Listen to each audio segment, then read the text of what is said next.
You can easily find some of the best items in Crimson Desert by simply exploring the world, including an item that lets you show health bars. There are some very cool combinations you can make with these items. There's a hidden blade you can find and a very cool assassin look. So a ton to go over. I want to start with the white bear though, that you maybe already have, but I have some extra uses for it. So you can unlock this permanent mount by simply going over here on the map. You will see it walk around, so then take it out and skin it. Then bring the item to the witch in the woods that you find over here on the map, and then craft the item that you want to use in your inventory to unlock the bear as a permanent mount. It's not really fast or anything, but it one-shots almost all the enemies in the game, even in late game areas. You can even use it to get another permanent mount that they added, the boar that you find over here in Crimson Desert. And you already saw it, but because there's no cutscene that triggers this boss fight, you can actually stay on your bear and deal a ton of damage to the boss and do this fight way earlier than you're supposed to. After nuking the first health bar of the boss, it will run away to a nearby spot, so now you can just go to the boss and finish him off. Then bring the item to the witch to unlock the boar as a mount. But what you also want to do at the witch is extract the health siphon abyss gear from the volcanic blaster weapon that you also got from that boar mount boss. This gives you health back from attacks and is surprisingly nice with the right combo when fighting regular enemies in camps, because this means that you can then save your food for when fighting bosses. And they actually stack, so you can find another one of these from this fast travel point over here on the map in Payloon.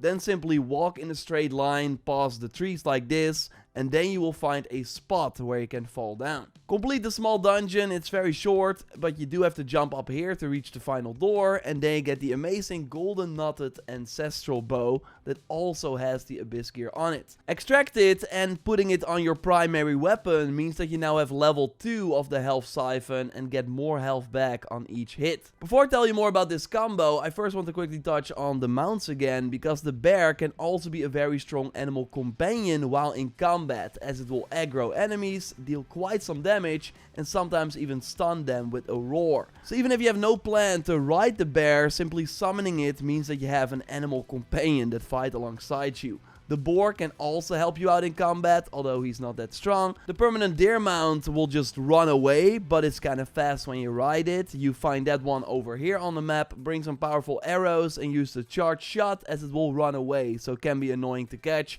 but knocking it down will help. You can also summon the new wolf mount to fight alongside you, and when they die, they're on a cooldown, but they can just switch to the other animal companion, so you basically always have someone by your side. Mounting it and attacking enemies is still pretty good, by the way. Not as strong as the bear, but it's still totally worth it to unlock the wolf mount, also because you then get the Shadow Claw abyss gear. This is an attack that triggers on your heavy attack, letting you deal a ton of extra damage with that forward slash. And yes, you can stack this with other effects. Like spamming the forward slash is one of the best tactics in the game. You also want to combine it with the first upgrade of the Nature's Echo skill, as this creates an illusion that copies the attack, increasing your damage output. And then now stack this with the Crow's Pursuit that you get from the final boss of Act 5, and that Wolf Dark Claw unlock, and Aether's Orb from the Dark Bringer two-handed sword.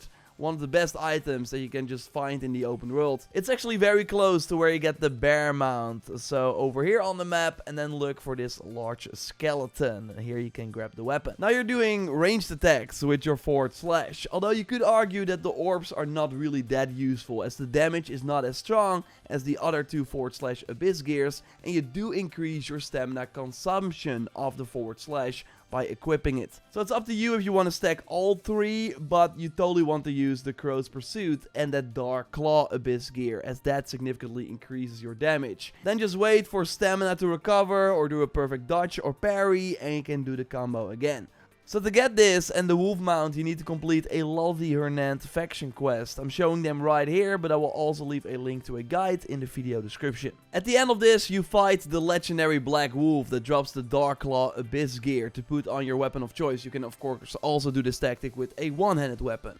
After which you want to go to this location on the map to find the White Wolf, take it out, get the item to the witch, and then just like the other mounts, unlock it through crafting the item and using it. I also use the Ogre's Ring necklace that gives you a staggering 5 attack from the get-go. You find this in the main castle of Daemonus. You will enter the big hall like this and then go to your right, keep running, turn right and then immediately left, and here you find a bookshelf that you can push.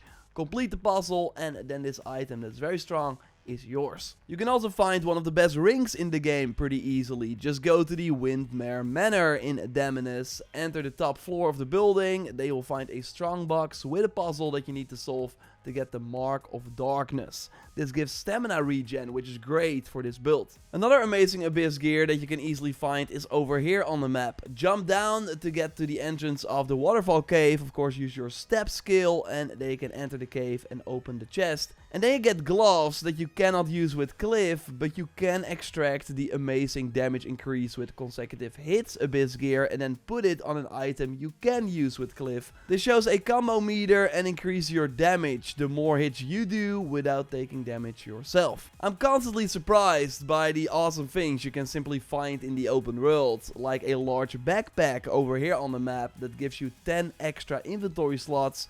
And yes, I already said it, there's a hidden blade as well. Go to Daemonus and then to this point, jump up to enter this small tower this way, and there you find the item in the chest. It's a hidden blade that Darius and Eivor had, with the blade visible on the wrist. And now you sadly cannot use it to assassinate enemies, that would have been cool, but you can combine it with some other Assassin's Creed style outfit pieces. There's a very cool cloak that you can find over here on the map in a village. Go to the outfit shop by entering this building.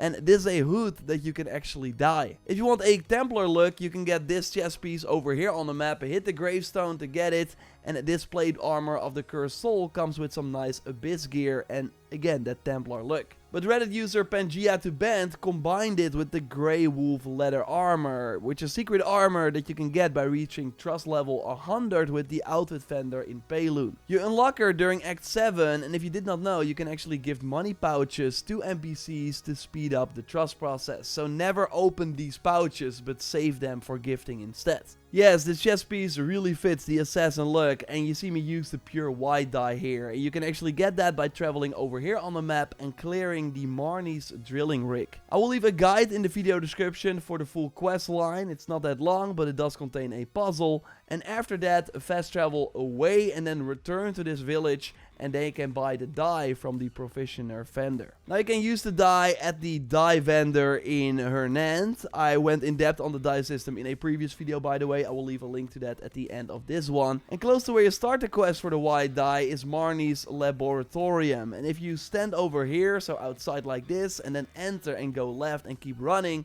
you will eventually find that really cool health detection device. When you wear it, it shows the health bar of enemies. So you will lose stats from a helmet, but it is kind of a game changer and feels very satisfying to see the health bars go down. And you also see how much your attacks actually do, or if you need to do just one hit to take out an enemy so you don't have to spam your attacks. And if you simply use the hood that I showed you before, you do not see the health detection device. So you can still look cool while seeing the health bar of enemies.